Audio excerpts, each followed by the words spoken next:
Assalamualaikum warahmatullahi wabarakatuh. Sebelumnya saya mohon maaf tadi karena ada gangguan teknis yang belum sempat saya sampaikan karena waktu juga sudah habis. Jadi saya sampaikan melalui video ini mengenai materi konstitusi pada kuliah pendidikan kewarganegaraan yang sudah sesuai dengan RPS yang diinginkan dari fakultas. Namun sebelum kita mulai, kita berdoa terlebih dahulu agar apa yang nanti saya sampaikan bisa diterima dan bisa bermanfaat bagi saudara semua dan lingkungan saudara. Kita awali dengan bacaan basmalah dan yang muslim bisa menyesuaikan sesuai dengan kepercayaan masing-masing. Bismillahirrahmanirrahim. Namun sebelum saya mulai pada sesi kali ini, tinggal kita beberapa kali pertemuan yang memang kita akan menganalisa dari awal. Ya, saya harapkan nanti di pertemuan yang selanjutnya, saya harap pada saudara semua bisa menyimak dengan baik.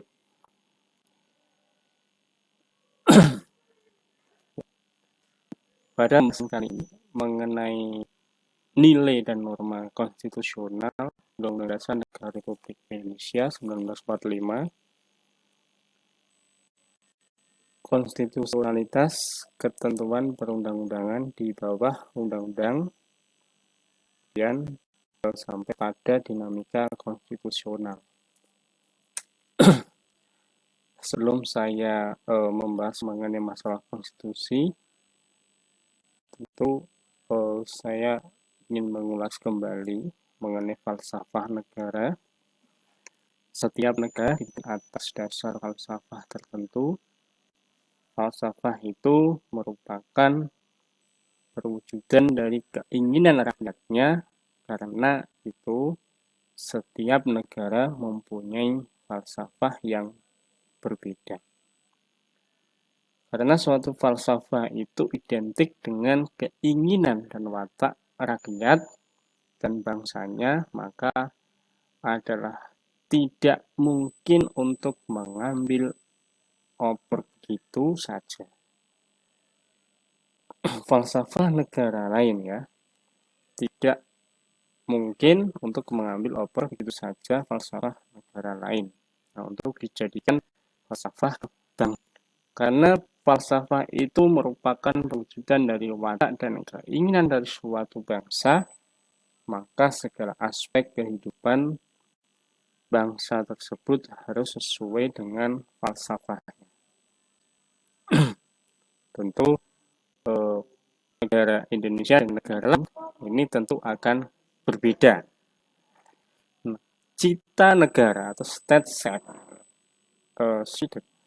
dalam perspektif hukum tata negara, pembahasan mengenai konsep negara atau state menjadi penting karena suatu konsep negara, suatu pandangan tentang negara, hakikat negara dan susunannya mempunyai pengaruh besar terhadap penafsiran aturan-aturan dasar dalam tata negara, membantu memberi pengertian yang lebih tepat pada apa yang bisa dan apa yang telah dirumuskan secara tertulis. Karena pandangan tentang hakikat negara itulah teristimewa tentang kedudukan negara dan hubungan dengan warganya, yang digunakan sebagai titik tolak untuk menentukan segala sesuatu yang ingin diatur, atau soal hak dan kewajiban. Misalnya, ketika menyusun konstitusi sebuah negara, konsep negara menjadi landasan atau berfungsi sebagai norma dasar dalam sistem hukum suatu negeri. Cita hukum Rakyat Indonesia. Nah, cita hukum bangsa Indonesia berakar dalam Pancasila yang oleh para bapak pendiri negara Republik Indonesia ditetapkan sebagai landasan kefilsafatan dalam menata kerangka dan struktur dasar organisasi negara sebagaimana yang dirumuskan dalam Undang-Undang Dasar 1945.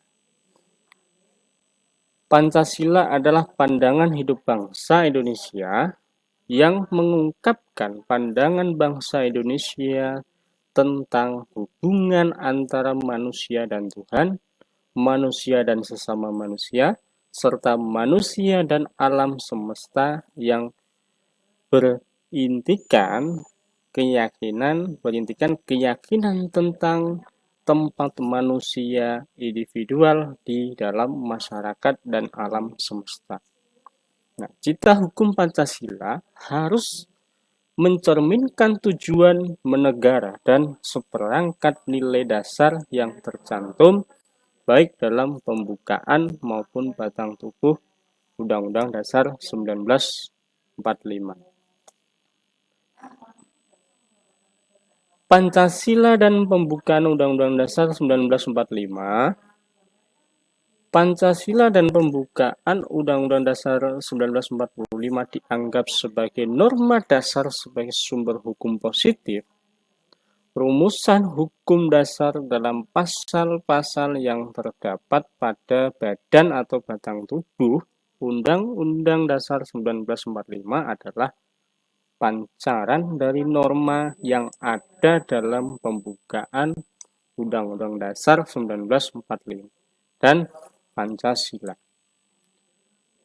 Asas-asas Pancasila terkandung dalam dan merupakan bagian dari pembukaan Undang-Undang Dasar 1945, sehingga dengan menyebut pembukaan Undang-Undang Dasar 1945 saja, asas-asas itu akan dengan sendirinya telah tercakup.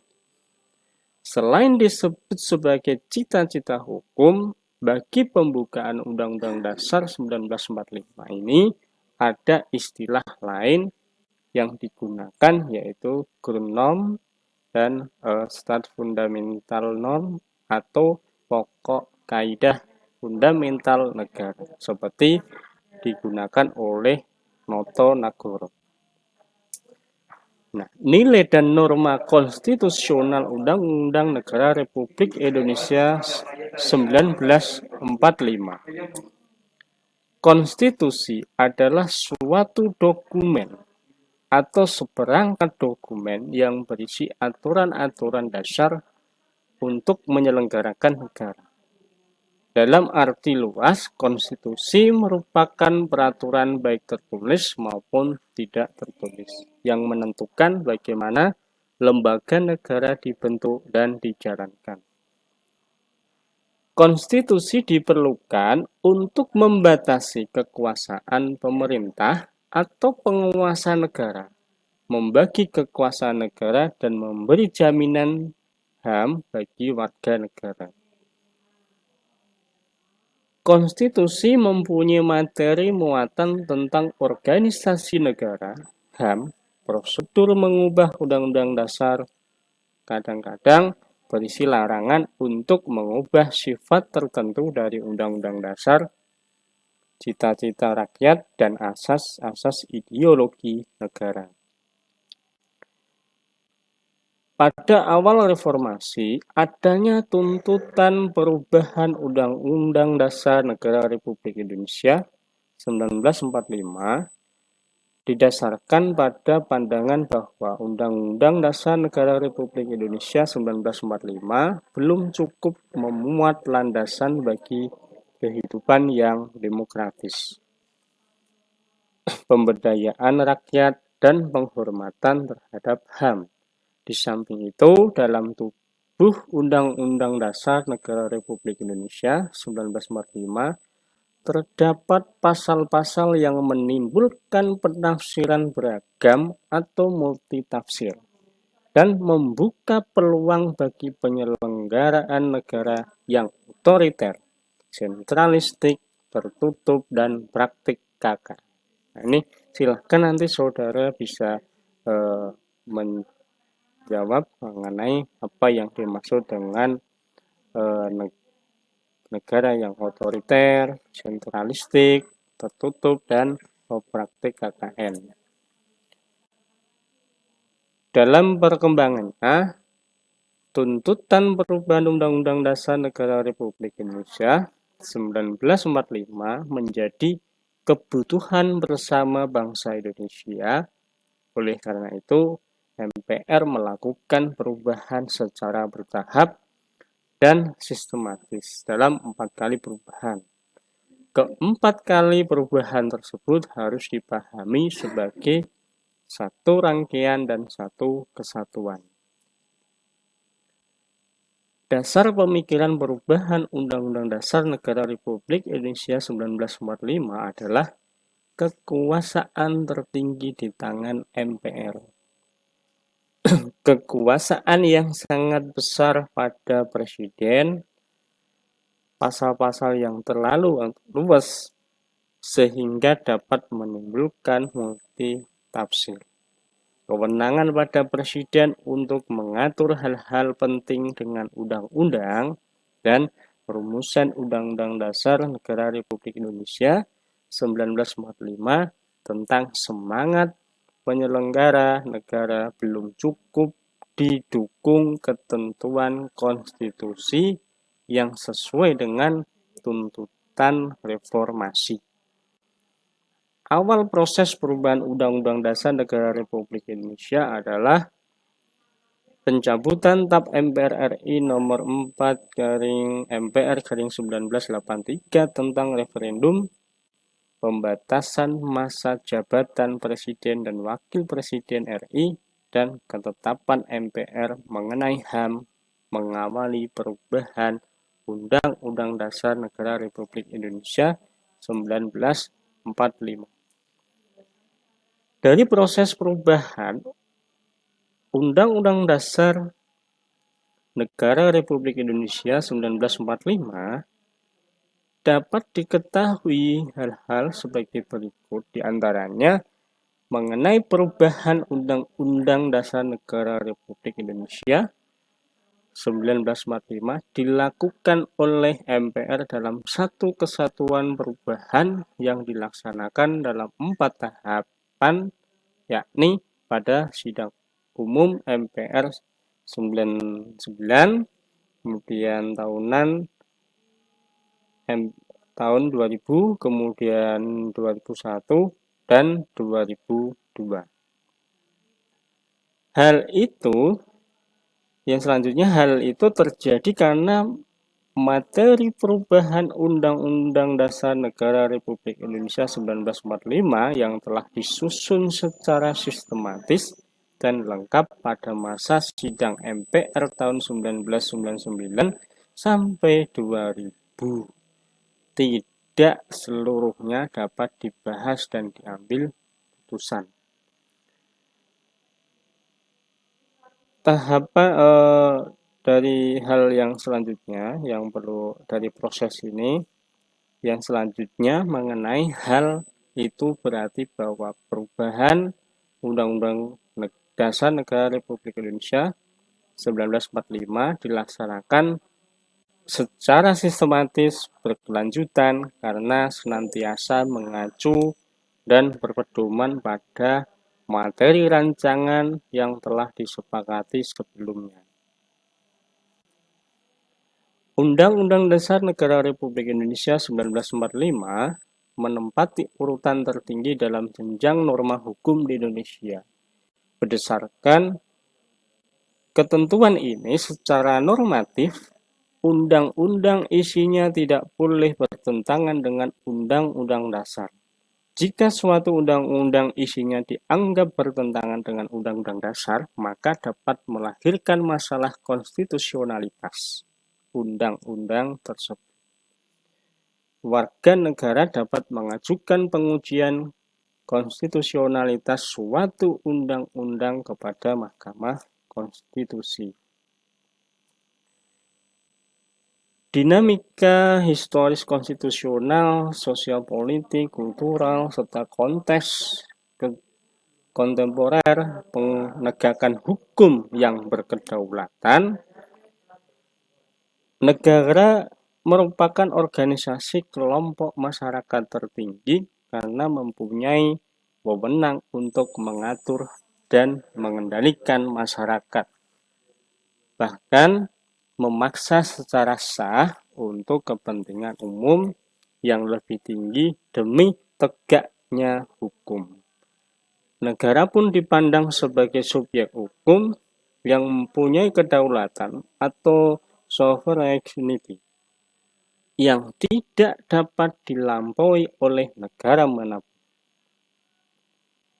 Ada 4 fungsi negara yang dianut oleh negara-negara di dunia, yaitu yang pertama, melaksanakan penertiban dan keamanan. Yang kedua, mengusahakan kesejahteraan dan kemakmuran rakyatnya. Yang ketiga, pertahanan. Dan yang keempat, menegakkan keadilan. Untuk menyelesaikan perkara-perkara yang terjadi di masyarakat secara adil, maka para aparatur hukum harus menegakkan hukum dengan sebaik-baiknya. Penegak hukum bertujuan untuk meningkatkan ketertiban dan kepastian hukum dalam masyarakat sehingga masyarakat merasa memperoleh pengayoman dan hak-haknya terlindungi. Dalam menegakkan hukum, terdapat 3 unsur yang harus selalu diperhatikan, yaitu kepastian hukum, kemanfaatan, dan keadilan. Ini ya yang harus diperhatikan dalam penegakan hukum.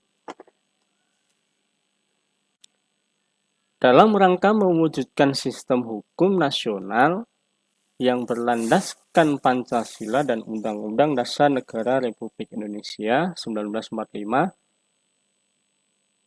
pembangunan bidang hukum mencakup sektor materi hukum, sektor sarana dan prasarana hukum, serta sektor aparatur penegak hukum. Aparatur hukum yang mempunyai tugas menegakkan dan melaksanakan hukum antara lain lembaga kepolisian, kejaksaan, dan kehakiman. Yang fungsi utama lembaga kepolisian adalah sebagai lembaga penyidik, sedangkan kejaksaan berfungsi utama sebagai lembaga penuntut, serta lembaga kehakiman sebagai lembaga pengadilan atau pemutus perkara. Pada pasal 10 ayat 1 Undang-Undang Nomor 14 tahun 1970 yang telah direvisi dengan Undang-Undang Nomor 48 tahun 2009 tentang kekuasaan kehakiman menyatakan, kekuasaan kehakiman merupakan kekuasaan yang merdeka untuk menyelenggarakan peradilan guna menegakkan hukum dan keadilan. Badan pengadilan ada 4, ada peradilan umum, peradilan agama, peradilan militer, dan juga peradilan tata usaha negara. Peradilan umum merupakan peradilan bagi rakyat pada umumnya, sedangkan peradilan militer, peradilan agama, dan peradilan tata usaha negara merupakan peradilan khusus karena mengadili perkara-perkara tertentu dan mengadili golongan rakyat tertentu.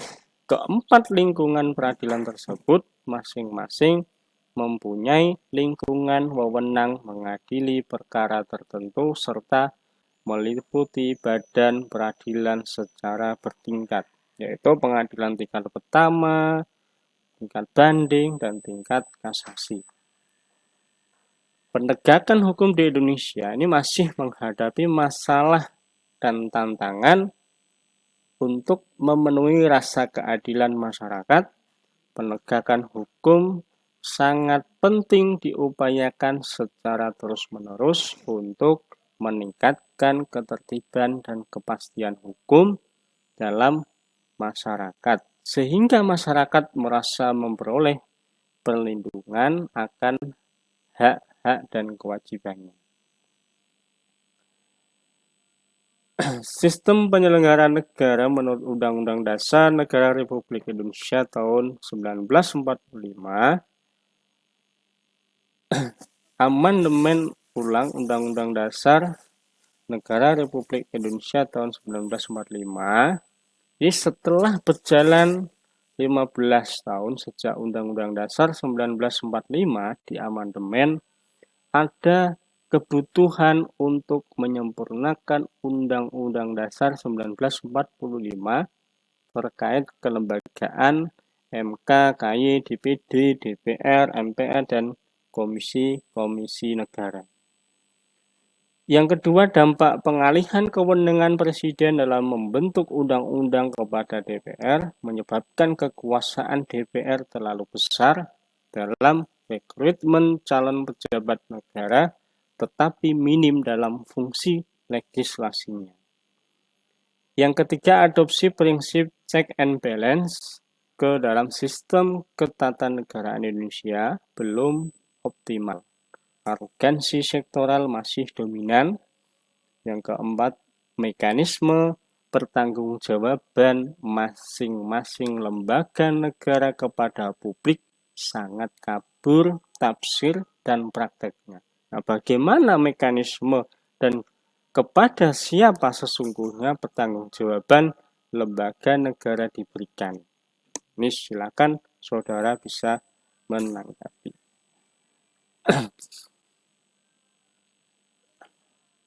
Nah, itu mungkin yang dapat saya sampaikan. Sebenarnya masih banyak yang perlu saya sampaikan kepada saudara.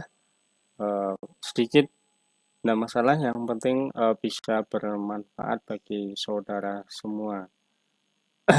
Ya, saya rasa sudah cukup, dan saya ucapkan terima kasih, dan selalu belajar,